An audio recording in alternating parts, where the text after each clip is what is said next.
Welcome dear explorers. Movie की शुरुआत एक बेहद डरावनी रात से होती है। चारों तरफ फैले ऊंचे ऊंचे गन्नों के खेतों के बीच टिम्टी नाम की एक महिला डरी सहमी हालत में भागती हुई नजर आती है। उसके चेहरे पर खौफ साफ दिखाई देता है और वह बार बार पीछे मुड़कर देख रही होती है, जैसे कोई खतरनाक चीज उसका पीछा कर रही हो। तभी अचानक खेत का मालिक उसके सामने आ जाता है और उसे पकड़कर एक रहस्यमयी जगह पर ले जाकर कुर्सी से बांध देता है। टिम्टी डर के मारे कांपने लगती है और रोते हुए उससे खुद को छोड़ देने की भीख मांगती है। लेकिन उस आदमी का इरादा उसे सिर्फ खेत में घुसने की सजा देना नहीं होता।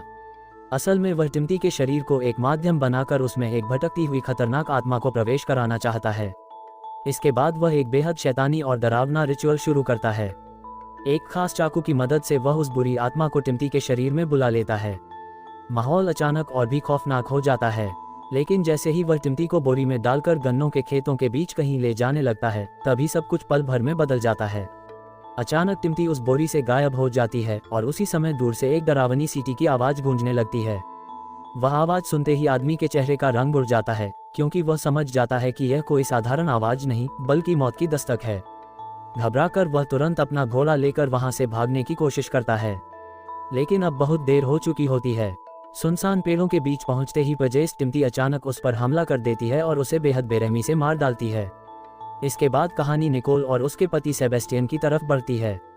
दोनों को सेबेस्टियन के पिता विसेंट की मौत की खबर मिलती है, जिसके बाद वे ऑस्टिन से वेनेजुएला पहुंचते हैं। लेकिन विसेंट की मौत ही उनका अकेला दुख नहीं होता। कुछ ही समय पहले उनकी इकलौती बेटी डेनी की भी एक दर्दनाक एक्सीडेंट में मौत हो चुकी होती है। डेनी की मौत ने निकोल को अंदर से पूरी तरह तोड़ दिया है। वह आज भी खुद को अपनी बेटी की मौत का जिम्मेदार मानती है। वहीं सेबेस्टियन भी इस दुख से बुरी तरह बिखर चुका होता है, लेकिन फिर भी वह खुद को संभालते हुए निकोल को हिम्मत देता है। वह कहता है कि आने वाले कुछ दिनों तक उन्हें मजबूत रहना होगा, क्योंकि अब उसकी दुखी मां को भी उनकी जरूरत है। लंबे सफर के बाद दोनों गांव पहुंचते हैं, जहां पूरे घर में मातम पसरा हुआ होता है। वहां उनकी मुलाकात सेबेस्टियन की मां इसाबेल से होती है। इसी दौरान एक चौंकाने वाला सच सामने आता है कि शुरुआत में जिस बूढ़े आदमी की मौत दिखाई गई थी, वह कोई और नहीं बल्कि सेबेस्टियन के पिता विसेंट ही थे। फ्यूनरल के दौरान निकोल की नज़र एक अजीब और रहस्यमयी औरत पर पड़ती है, जो विसेंट की लाश पर कोई अनोखा रिचुअल कर रही होती है। बाद में पता चलता है कि उसका नाम पेट्रा है और वह कई सालों से इस परिवार के घर में काम करती है। सेबेस्टियन का परिवार बेहद अमीर होता है। उनके पास गन्नों के विशाल खेत और जानवरों का बड़ा कारोबार होता है। खाने के दौरान सेबेस्टियन अपनी मां इसाबेल से कहता है कि अब वह उनके साथ ऑस्टिन चलकर रहे, लेकिन इसाबेल साफ मना कर देती है। वह कहती है कि वह अपनी 150 साल पुरानी विरासत छोड़कर कहीं नहीं जा सकती। साथ ही वह एक डरावनी चेतावनी भी देती है कि जब तक खेतों के आसपास क्वार्टर्स रहेंगे, तब तक इस जमीन को बेचना आसान नहीं होगा। इसके बाद इसाबेल दूर पहाड़ियों की तरफ इशारा करते हुए बताती है कि वहां मारिया लोंजा के अनुयायी रहते हैं। लोग उन्हें एक खतरनाक कल्ट मानते हैं, जो यह विश्वास करते हैं कि मरे हुए लोगों की आत्माएं वापस आकर उनकी समस्याएं हल करती हैं। कहा जाता है कि वे लोग अक्सर नदी किनारे अजीब और रहस्यमयी अनुष्ठान करते रहते हैं। सेबेस्टियन उन्हें पागल अंधविश्वासी लोग कहता है। इसाबेल बताती है कि उन्होंने कई बार उन लोगों को वहां से हटाने की कोशिश की, लेकिन हर बार कुछ न कुछ अजीब हो जाता था। आखिरकार विसेंट ने खुद उनसे निपटने का फैसला किया, लेकिन वह ऐसा कर पाते उससे पहले ही उनकी मौत हो गई। रात के समय निकोल को बिल्कुल नींद नहीं आती। घर का सन्नाटा और अंधेरा उसके मन को और बेचैन करने लगता है। तभी उसकी नज़र घर के पालतू कुत्ते जानू पर पड़ती है, जो अपने मरे हुए मालिक के लिए चुपचाप उदास बैठा होता है। निकोल प्यार से उसे सहलाती है और अपनी बेटी डेनी को याद करने लगती है। वह अपने फ़ोन में डेनी का एक पुराना वीडियो देखती है, जिसमें डेनी हंसते हुए एक डॉग मान रही होती है। उसी वीडियो में वह अपने दादा के लिए एक छोटा सा घोड़े वाला खिलौना भी दिखाती है। ये सब देखकर निकोल पूरी तरह भावुक हो जाती है। उसे ऐसा महसूस होने लगता है जैसे इस घर में सिर्फ दुख ही नहीं, बल्कि कोई डरावनी और रहस्यमयी ताकत भी मौजूद है, जो धीरे धीरे सबको अपनी तरफ खींच रही है। तभी अचानक चानो घर के बाहर अंधेरे में चमकती हुई एक रहस्यमयी रोशनी को देखकर उसकी तरफ बढ़ने लगता है। निकोल भी उसके पीछे बाहर आती है, जहां उसे पेट्रा दिखाई देती है। पेट्रा के हाथ में जलती हुई मशाल होती है और वह दो विशाल पेड़ों के बीच एक बड़ा सा पुतला जलाकर कोई अजीब और डरावना रिचुअल कर रही होती है। पेट्रा जैसे ही निकोल को देखती है, वह तुरंत उसे अंदर जाने के लिए कहती है और चेतावनी देती है कि रात के इस समय बाहर रहना बिल्कुल सुरक्षित नहीं है। लेकिन पेट्रा के वहां से जाते ही निकोल चानो के साथ खेतों की ओर टहलने निकल पड़ती है। तभी अचानक चारों तरफ सन्नाटा छा जाता है और उसी खामोशी के बीच एक डरावनी सीटी की आवाज गूंजने लगती है। वह आवाज इतनी अजीब और खौफनाक होती है कि चानो उसकी तरफ खींचता हुआ गन्नों के खेतों के अंदर चला जाता है। निकोल घबराकर उसे आवाज देती है, लेकिन काफी देर तक चानो वापस नहीं आता। मजबूर होकर वह खुद उसे ढूंढने खेतों की गहराई में चली जाती है। अंधेरे और घने गन्नों के बीच उसे ऐसा महसूस होने लगता है जैसे कोई अदृश्य चीज उसे घूर रही हो। तभी अचानक उसे किसी भयानक मौजूदगी का एहसास होता है और वह डर के मारे चीखते हुए वहां से भाग निकलती है। अगली सुबह होने तक भी चानो वापस नहीं लौटता। निकोल बेचैन होकर उसे हर जगह ढूंढने लगती है। वह पेट्रा से भी पूछती है, लेकिन पेट्रा बेहद शांत अंदाज में कहती है कि जब उसे भूख लगेगी वह खुद ही लौट आएगा। फिर भी निकोल का मन किसी अनहोनी की आशंका से भरा रहता है। इसी दौरान उसे घर के अंदर जादू टोने और काले अनुष्ठानों से जुड़ी एक पुरानी किताब मिलती है। इसाबेल बताती है कि उसने कई बार विसेंट को इन खतरनाक चीजों से दूर रहने के लिए कहा था, लेकिन उसने कभी उसकी बात नहीं मानी। इसके बाद माहौल और भावुक हो जाता है। इसाबेल कहती है कि उन्होंने हर मुश्किल सहकर इस विरासत को संभाल कर रखा था, सेबेस्टियन और उसके आने वाले बच्चों के लिए। ये सुनकर निकोल का दिल टूट जाता है, क्योंकि वह अपनी बेटी डेनी से इतना प्यार करती थी कि अब किसी और बच्चे के बारे में सोच भी नहीं सकती। चानो को ढूंढने की बेचैनी में निकोल अकेले खेतों की तरफ निकल पड़ती है। वह घोड़े पर सवार होकर दूर दूर तक उसका नाम पुकारती रहती है, लेकिन चानो का कहीं पता नहीं चलता। तभी उसकी नज़र एक पुराने लकड़ी के पुल पर पड़ती है, जो घने जंगल की तरफ जाता है। वह घोड़े को वहीं बांधकर पुल पार करती है और नदी के दूसरी तरफ पहुंच जाती है। जंगल के अंदर उसे वही रहस्यमयी कल्ट के लोग दिखाई देते हैं, जो किसी डरावने रिचुअल में लगे होते हैं। वहां एक लड़की के शरीर में आत्मा बुलाने की कोशिश की जा रही होती है, लेकिन जैसे ही वह लड़की पजेस्ट होती है, अचानक कुछ बेहद चौंकाने वाला होता है। वह लड़की दूर खड़ी निकोल को घूरने लगती है और फिर उसे माँ कहकर पुकारती है। ये सुनते ही निकोल के पैरों तले जमीन खिसक जाती है। उसकी आंखों में आंसू भर आते हैं, क्योंकि उसे लगता है कि यह आवाज उसकी मरी हुई बेटी डेनी की है। लेकिन तभी कल्ट के लोगों की नज़र निकोल पर पड़ जाती है। वे तुरंत उसका पीछा करने लगते हैं। निकोल डर के मारे वहां से भागती है और किसी तरह अपनी जान बचाकर निकल जाती है। उधर उसका घोड़ा किसी अनजाने डर से घबराकर अकेला ही रैंच वापस लौट आता है। घोड़े को बिना निकोल के देखकर सेबेस्टियन समझ जाता है कि वह किसी बड़ी मुसीबत में फंस गई है।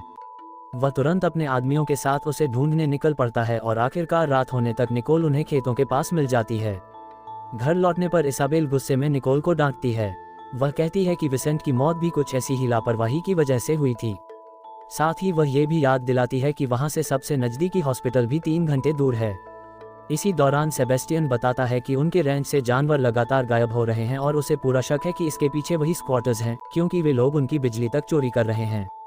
लेकिन निकोल के दिमाग में अब कुछ और ही चल रहा होता है। उसे पूरा यकीन हो चुका होता है कि उसकी बेटी डेनी उससे संपर्क करने की कोशिश कर रही है।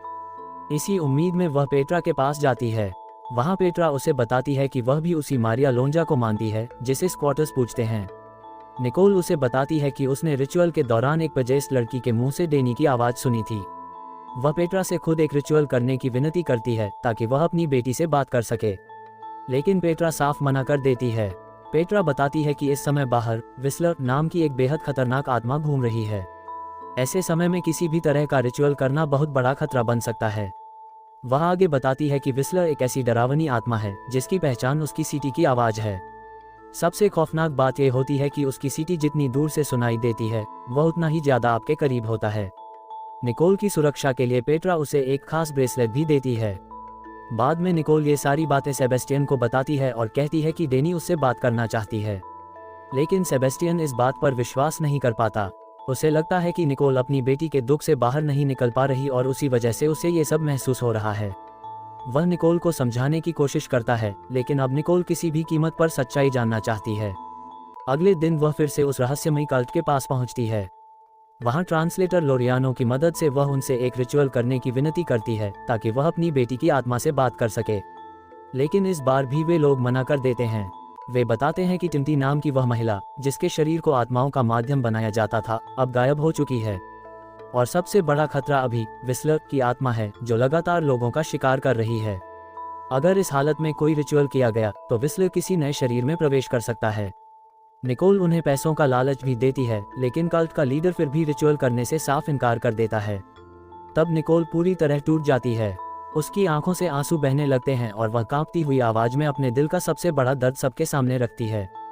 वह बताती है कि जिस दिन उसकी बेटी डेनी बीमार थी, उस दिन भी उसने उसे स्कूल भेज दिया था। इतना ही नहीं, उसे लेने खुद जाने के बजाय उसने किसी और को भेज दिया और उसी दौरान डेनी एक भयानक एक्सीडेंट का शिकार हो गई। ये बात बताते हुए निकोल खुद को दोषी ठहराने लगती है। उसका दर्द देखकर वहां मौजूद लोग भी भावुक हो जाते हैं, लेकिन इसके बावजूद वे उसकी मदद करने से डरते हैं। निराश और टूटी हुई निकोल वहां से वापस जाने लगती है। तभी ट्रांसलेटर लोरियानो चुपचाप उसके पास आता है और धीरे से कहता है कि वह उसकी मदद कर सकता है, लेकिन इसके लिए उसे $3000 चाहिए होंगे। वह निकोल को भरोसा दिलाता है कि अगर रिचुअल सही तरीके से हुआ तो वह अपनी बेटी डेनी से बात कर पाएगी। अपनी बेटी की आवाज़ फिर से सुनने की उम्मीद में निकोल उसकी बात मान जाती है और दोनों अगले दिन मिलने का फैसला करते हैं। उधर दूसरी तरफ सेबेस्टियन को आखिरकार चानो मिल जाता है, लेकिन उसकी हालत देखकर सबके होश उड़ जाते हैं।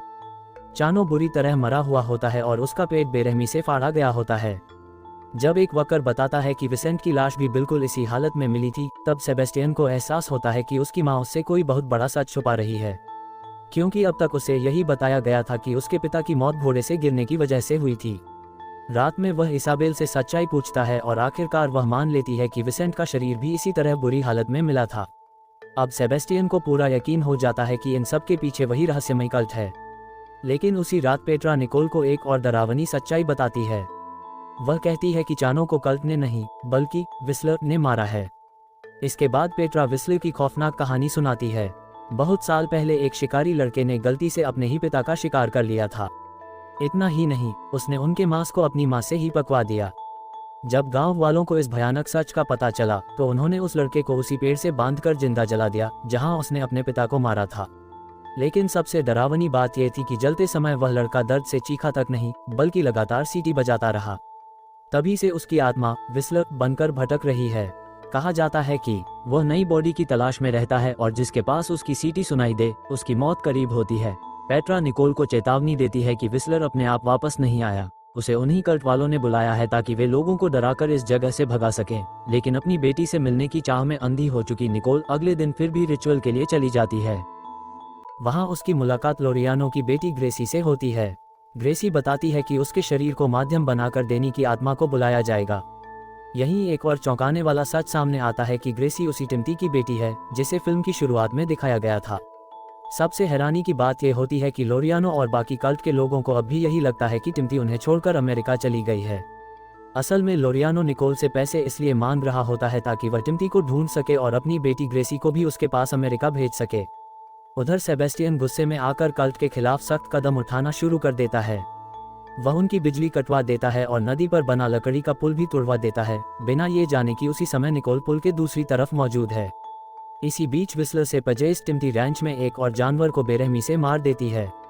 जब एक वर्कर वहां देखने पहुंचता है तो उसे वही डरावनी सीटी सुनाई देती है और अगले ही पल टिम्टी उस पर हमला कर देती है। अपनी जान बचाने के लिए वर्कर किसी तरह उसका एक हाथ काट देता है, लेकिन इसके बावजूद टिम्टी उसे भी बेरहमी से मार डालती है। जब पेट्रा वहां पहुंचती है और लाश के पास पड़ा टिम्टी का कटा हुआ हाथ देखती है, तब उसे समझ आ जाता है कि विस्लर अब भी आसपास ही है। वह तुरंत उसे ढूंढने निकल पड़ती है और आखिरकार विस्लर से पजेस टिम्टी तक पहुंच जाती है। उधर रिचुअल शुरू हो चुका होता है। अचानक ग्रेसी के शरीर से डेनी की आवाज सुनाई देने लगती है। वह निकोल को माँ कहकर पुकारती है। ये सुनते ही निकोल की आंखों में उम्मीद की चमक लौट आती है। उसे लगने लगता है कि आखिरकार उसकी बेटी उससे बात कर रही है। लेकिन तभी सब कुछ भयानक मोड़ ले लेता है। पेट्रा विस्लर से पजेस टिम्टी को मार देती है और उसी पल विस्लर उसकी बॉडी छोड़कर सीधे ग्रेसी के शरीर में प्रवेश कर जाता है। ग्रेसी अचानक गायब हो जाती है। फिर कुछ सेकंड बाद चारों तरफ वही डरावनी सीटी गूंजने लगती है। अब विस्लर से पजेस ग्रेसी अपने ही पिता लोरियानो पर हमला कर देती है और उसे बेरहमी से मार डालती है। निकोल किसी तरह वहां से भागकर अपनी जान बचाती है, लेकिन अब पुल टूट चुका होता है, इसलिए उसे मजबूरी में नदी पार करके वापस लौटना पड़ता है। किसी तरह निकोल वापस सेबेस्टियन तक पहुंच जाती है, लेकिन इस बीच सेबेस्टियन अपने एक और आदमी की लाश देख चुका होता है और गुस्से में पूरी तरह अंधा हो चुका होता है। वह कल्ट पर हमला करने का फैसला कर लेता है। निकोल उसे रोकने की कोशिश करती है और बताती है कि इन सब के पीछे कल्ट नहीं बल्कि विस्लर है, लेकिन सेबेस्टियन उसकी एक भी बात मानने को तैयार नहीं होता। निकोल उसे ये भी बताती है कि उसने डेनी की आत्मा से बात की है, लेकिन सेबेस्टियन गुस्से में उसे डांटते हुए कहता है, हमारी बेटी मर चुकी है, इस सच को स्वीकार करो। इतना कहकर वह अपने आदमियों के साथ आगे बढ़ जाता है। डरी हुई निकोल तेजी से घर पहुंचती है और इसाबेल को सारी सच्चाई बताती है। वह उन्हें समझाने की कोशिश करती है कि विस्लर सच में मौजूद है और अब सबकी जान खतरे में है। उधर पेट्रा ये सोचकर कि अब सब खत्म हो चुका है, टिम्टी के शरीर को आग लगाकर जला देती है लेकिन असली खतरा अभी खत्म नहीं हुआ होता। लेकिन पेट्रा को ये बिल्कुल अंदाजा नहीं होता कि असली खतरा अभी खत्म नहीं हुआ है। कुछ ही पलों बाद निकोल और इसाबेल के घर के आसपास फिर से वही डरावनी सीटी की आवाज गूंजने लगती है। दोनों घबराकर वहां से भागने की कोशिश करती हैं। निकोल किसी तरह कार तक पहुंच जाती है, लेकिन इसाबेल बाहर ही रह जाती है। तभी अंधेरे में छिपा विस्लर उन पर हमला कर देता है और इसाबेल को बेरहमी से मार डालता है। डरी हुई निकोल किसी तरह अपनी जान बचाकर सीधे पेट्रा के घर पहुंचती है। वहां पहुंचकर उसकी नज़र चारों तरफ फैले काले जादू के सामान पर पड़ती है। उसी कमरे में उसे वह रहस्यमयी चाकू भी दिखाई देता है जिससे फिल्म की शुरुआत में शैतानी रिचुअल किया गया था। अब निकोल को पेट्रा पर शक होने लगता है। तभी पेट्रा वहां आ जाती है और आखिरकार सारी सच्चाई उसके सामने रख देती है।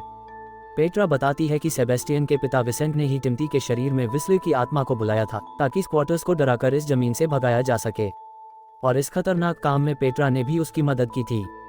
लेकिन उनका प्लान बुरी तरह उल्टा पड़ गया।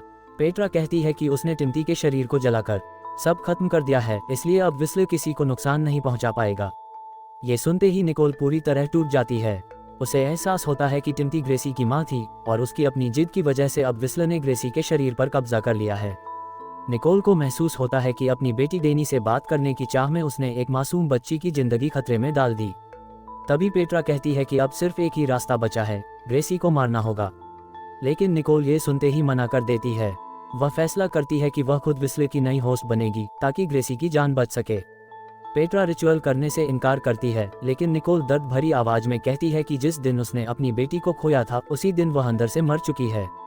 उधर जंगल में सेबेस्टियन अभी भी अपने आदमियों के साथ भटक रहा होता है। कुछ लोग डरकर भाग चुके होते हैं और कुछ बुरी तरह घायल हो चुके होते हैं। आखिरकार जब वह अपने एक घायल साथी को बचाकर ले जाने की कोशिश कर रहा होता है, तभी विस्लर हमला कर देता है और उसे पेड़ पर उल्टा लटका देता है। लेकिन इससे पहले कि विस्लर उसे मार पाता, निकोल और पेट्रा रिचुअल शुरू कर देते हैं। रिचुअल की ताकत महसूस होते ही विस्लर, जो ग्रेसी के शरीर में होता है, उनकी तरफ बढ़ने लगता है।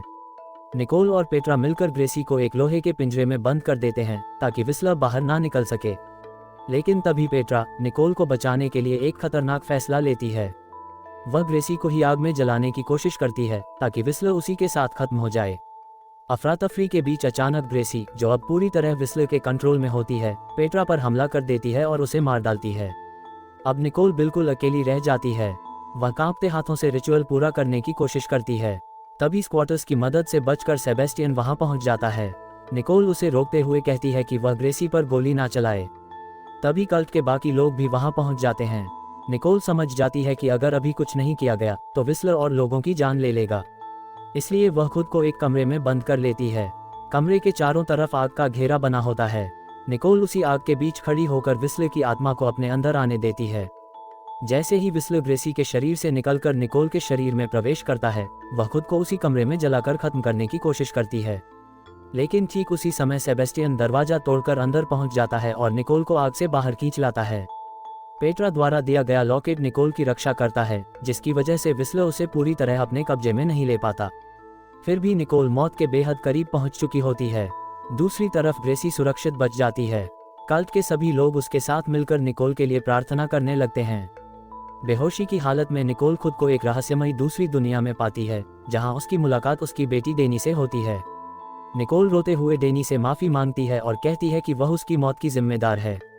लेकिन डेनी मुस्कुराते हुए कहती है कि वह कभी अपनी मां से नाराज थी ही नहीं। ये सुनते ही निकोल के दिल में सालों से भरा गिल्ट और दर्द खत्म हो जाता है। और तभी एक चमत्कार होता है। निकोल अचानक होश में वापस आ जाती है। सेबेस्टियन उसे रोते हुए गले लगा लेता है। दोनों पहली बार अपने दर्द से बाहर निकलने की कोशिश करते हैं। इसके बाद निकोल ग्रेसी को अपनी बेटी की तरह अपनाकर नई जिंदगी शुरू करती है। धीरे धीरे सेबेस्टियन और कल्ट के लोगों के बीच की सारी गलतफहमियां भी खत्म हो जाती हैं और वे शांति से साथ रहने लगते हैं। लेकिन कहानी यहाँ खत्म नहीं होती। फिल्म के आखिरी सीन में एक छोटी बच्ची के हाथ में वही रहस्यमयी चाकू दिखाई देता है जिससे शुरुआत में रिचुअल किया गया था। और तभी बैकग्राउंड में एक बार फिर वही डरावनी सीटी गूंजती है, जिससे साफ हो जाता है कि विस्लर की आत्मा अभी भी पूरी तरह खत्म नहीं हुई। यहीं पर यह डरावनी और रहस्यमयी कहानी खत्म हो जाती है। अगर आपने इस पूरी कहानी को आखिर तक देखा है तो दिल से आपका बहुत बहुत धन्यवाद। आपका सपोर्ट ही मुझे ऐसी और इंटरेस्टिंग मूवी एक्सप्लेनेशन लाने के लिए मोटिवेट करता है। अगर वीडियो पसंद आई हो तो इसे लाइक जरूर करें, अपने दोस्तों के साथ शेयर करें और ऐसे ही रोमांचक कंटेंट के लिए चैनल को सब्सक्राइब करना बिल्कुल मत भूलिए। मिलते हैं अगली दिलचस्प कहानी के साथ, तब तक के लिए धन्यवाद।